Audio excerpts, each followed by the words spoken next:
శ్రీకృష్ణ పరబ్రహ్మణే నమః. నిన్నటి పారాయణంలో మనం ప్రహ్లాదుని గురించి, ఆయన లక్షణాలను గురించి, ఆయన గుణగణాలను గురించి తెలుసుకున్నాం. రామకృష్ణ పరమహంస గారు తెల్లవారి నిద్ర లేవగానే మంచం మీద నుండి కాలు కింద పెడుతూ తల నేలకేసి కొట్టుకుని ఏడుస్తూ ఉండేవారట.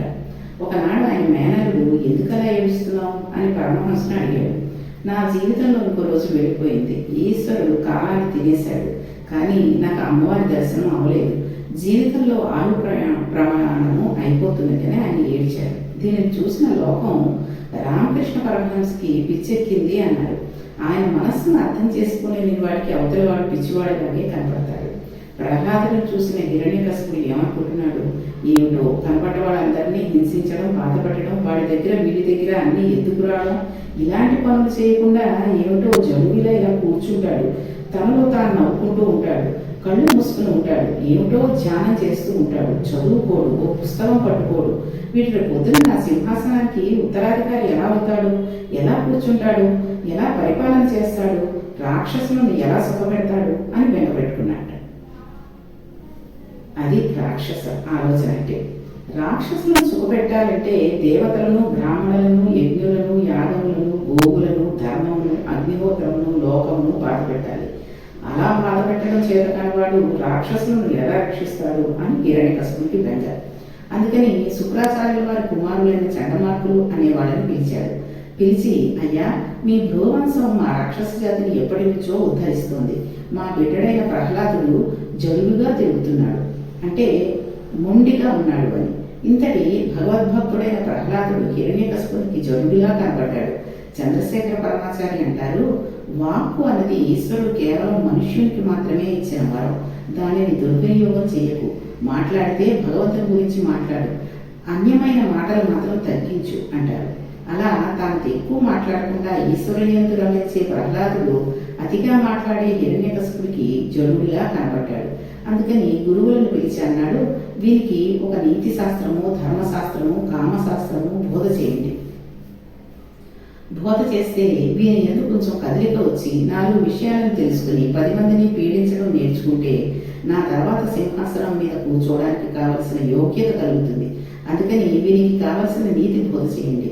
మీరు మా హృదయంలో ఎరిగిన వారు, మా వంశంలో రక్షించిన వారు, ఎన్నో మాటలు మాకు విజయాన్ని కట్టబెట్టిన వారు, అందుకని మమ్మల్ని అనుగ్రహించవలసింది అని ప్రహ్లాదుని తీసుకువెళ్ళి చంద్రుడు మార్కుడికి అప్పచెప్పాడు. చూడండి, ఏ కూటి చివర ఆ కూటి పలుకులు పలకాలి అని అంటుంటారు, పలుకుతుంది అని కూడా. అందుకని హిరణ్యకశిపుడు ఎంత రాక్షసత్వంతో ఉన్నాడో ప్రహ్లాదుడు కూడా అలా ఉండకపోయేసరికి ఏంటి అని ఆశ్చర్యపోతున్నాడు అనమాట. ఆ రోజుల్లో రాజాంతఃపుర ప్రాంగణం ముందు ఒక పెద్ద విద్యాలయం ఉండేది. అందులో గురువులు శిష్యులకు విద్య నేర్పుతూ ఉండేవారు. చిత్రం ఏమిటంటే అన్నిటికన్నా రక్షణలు అక్కడే ఎక్కువ ఉండేవి.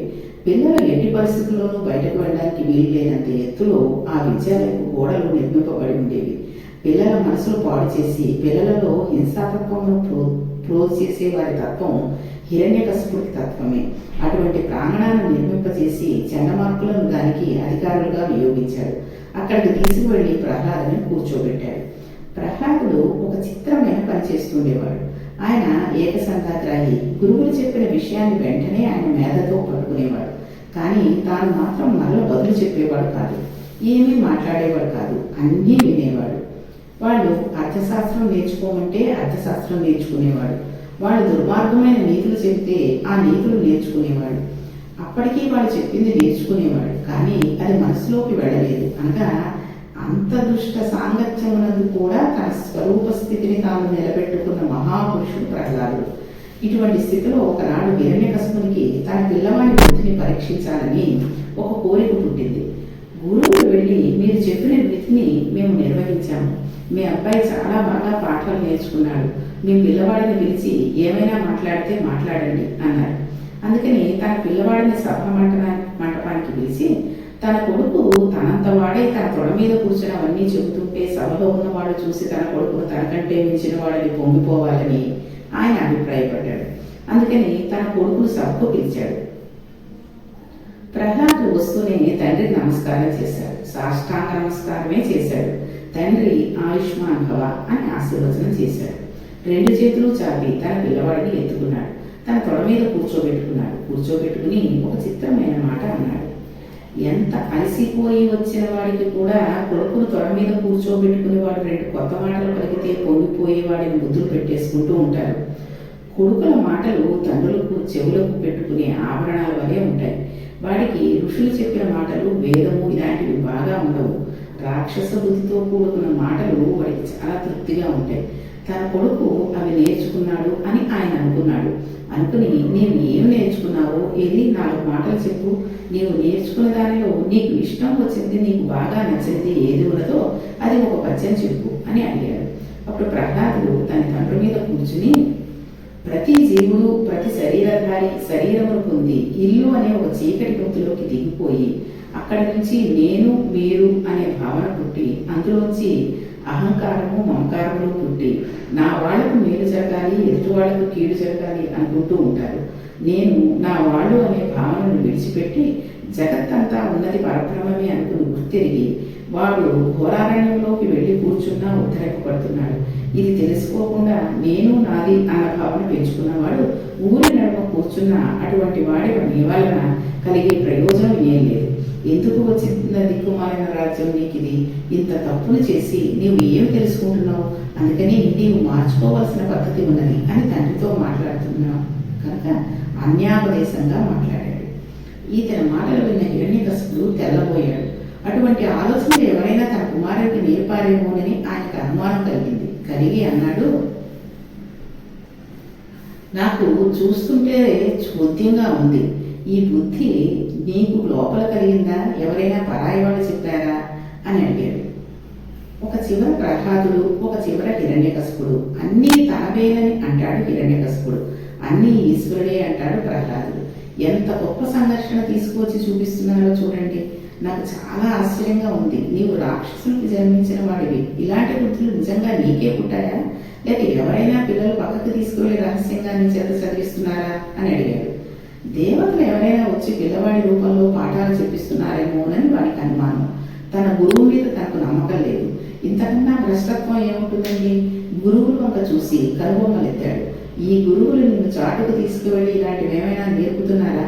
10 మందితో కలిసి కూర్చోబెట్టి రాక్షస విద్య నేర్పి ఒక్కడిని తీసుకువెళ్ళి ఇలాంటి మాటలు ఏమైనా నేర్పుతున్నారా? శ్రీ మహావిష్ణువు మన జాతికి అంతటికీ అపకారం చేసినవాడు. నీ బాబాయ్ అయిన హిరణ్యాక్షుడిని సంహరించాడు. అటువంటి వాడిని స్తోత్రం చేస్తావా? ఆ విష్ణువుని స్తోత్రం చేస్తావేమిటి? అలా చేయకూడదు అన్నాడు. అని ఇప్పుడు నీకు బాగా అర్థమైందా? మనం ఏం చేయాలో తెలుసా?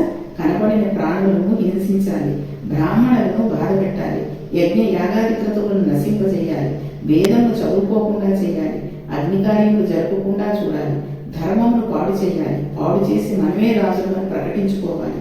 అంతే తప్ప ఇలాంటి మాటలన్నీ చెబుతావేమిటి? అలా మాట్లాడకూడదు. నేను ఏమి చెప్పానో నీకు ఏం అర్థమైందో ఇప్పుడు చెప్పు అన్నాడు. ఇప్పుడు తన కుమారుడు తాను చెప్పింది చెబుతాడని హిరణ్యకశిపుడు అనుకున్నాడు. చూడండి, ఇలాంటివి తల్లిదండ్రులు పిల్లలకు నేర్పిస్తే పిల్లలు సర్వసాధారణంగా ప్రహ్లాదుడికి ఆ వరం ఉంది కాబట్టి ఆయన పాడవలేదు. కానీ చాలా మటుకి పిల్లలు పాడైపోయేది తల్లిదండ్రులు చెప్పిన మాటల వల్లనే. వాళ్ళు మంచి చెబితే మంచిగా ఉంటారు. వాళ్ళు ఏముందండి, ఒక మంచి లత లాంటి వాళ్ళు. ఒక తాడిస్తే పైకి అల్లుకుపోతారు లేదా పక్కకి వంగిపోతారు. కాబట్టి మనమే జాగ్రత్తగా మన పిల్లల్ని చూసుకోవాలి. చిన్నప్పుడు ఒక 4వ క్లాసులోనో 3వ క్లాసులోనో పిల్లలకి ఇంగ్లీష్ నాటేలో ఒక కథ ఉండేది. అదేంటంటే, తల్లి దగ్గరికి ఒక పిల్లవాడు ఒక బన్ను ప్యాకెట్ తీసుకుని వస్తాడు. బన్ను తినడానికి తీసుకొస్తే తల్లి ఎక్కడిది బాగుందని చెప్పి తినేస్తుంది. తను కొంచెం పిల్లవాడికి కొంచెం పెట్టి తినేస్తుంది. ఎక్కడిది అని అడిగితే, ఫలానా షాప్లో నేను దొంగతనం చేసి తీసుకొచ్చానంటే, భలే బాగుందిరా, బాగుంది ఇది అని అంటుంది. అనగానే ఆ మన్నాడు వాడు ఇంకో షాప్లోంచి ఇంకో 2 మామిడి పళ్ళు తీసుకుని వస్తాడు. భలే మంచి మంచిగా తెస్తున్నావు అంటుంది. 3వ నాడు ఇంకో రకం, 4వ నాడు ఇంకో రకం, అలా తీసుకువస్తూ ఆఖరికి పెద్ద గజదొంగ అయిపోతాడు. అయిపోయి చివరికి ఈ పోలీసుల చేతులు చిక్కి జైలులో ఉండిపోయి అతను చేసిన దొంగతనానికి మరణశిక్ష విధించడం అయిపోతుంది. అయిపోతే మరణశిక్ష విధించిన వాళ్ళకి ఆఖరి కోరిక ఏమిటి అని అడుగుతారు కదండి. అది అడిగారు వాళ్ళు. అడిగితే ఒక్కసారి నా తల్లిని తీసుకురండి అని చెప్పాడు. చూడాలని ఉంది అని అనలేదు, తీసుకురండి అన్నాడు. అనేసరికి తల్లి కొడుకుకి పాపం మరణశిక్ష విధించారని బోరుని ఏడుస్తూ వచ్చి, బాబు నీకు ఇలా జరిగింది ఏంటి అని అడుగుతుంది. అది చూడగానే ఆ కొడుకు తల్లిని చెంప మీద పడేయమని కొడతాడు. ఇదేంటి తల్లిని తీసుకురమ్మన్నాడు, ఇతడు ఇలా కొడుతున్నాడు ఏంటి అని మిగిలిన వాళ్ళందరూ ఆశ్చర్యపోతాడు. అప్పుడు ఆ కొడుకు అంటాడు, ఎప్పుడైతే మొట్టమొదటి రోజు నేను దొంగతనంగా బను తీసుకొచ్చి నీకు ఇచ్చాను, ఆ రోజే ఇది తప్పు, ఇలా చెయ్యకూడదు అని నువ్వు కనుక నాకు చెప్పి ఉండుంటే ఈ రోజు నాకు ఈ నడి వయసులోనే యువకుడిగా ఉండగానే మరణశిక్ష విధి పడిపోవాల్సినంత కర్మ రాకపోను కదా. నువ్వు సరిగా నన్ను తీర్చిదిద్దలేదు కాబట్టే నాకు ఈ బాధ కలిగింది అని చెప్తాడు.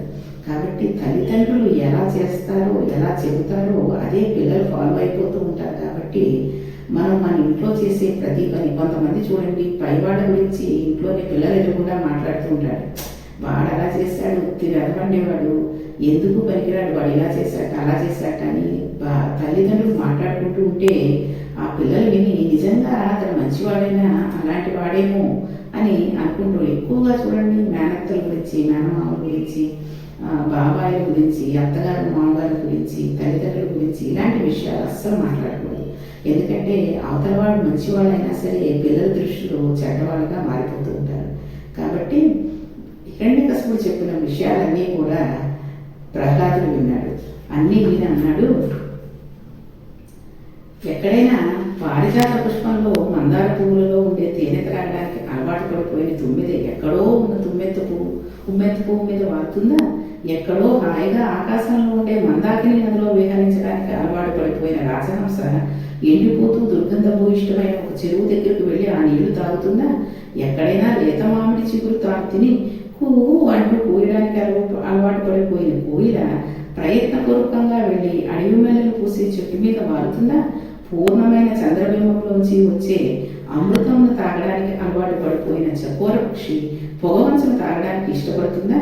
సర్వకాలముల యందు తామర పువ్వుల వంటి పాదములు కలిగిన శ్రీమన్నారాయణ పాదములు భజించడం చేత స్రవించే భక్తి తన్మయత్వం అనే మందార మకరందమును తాగి మత్తెక్కి ధ్యానమగ్నుడై ఉండే నాకు నీవు చెప్పే మాటలు ఎలా తలకెక్కుతాయి?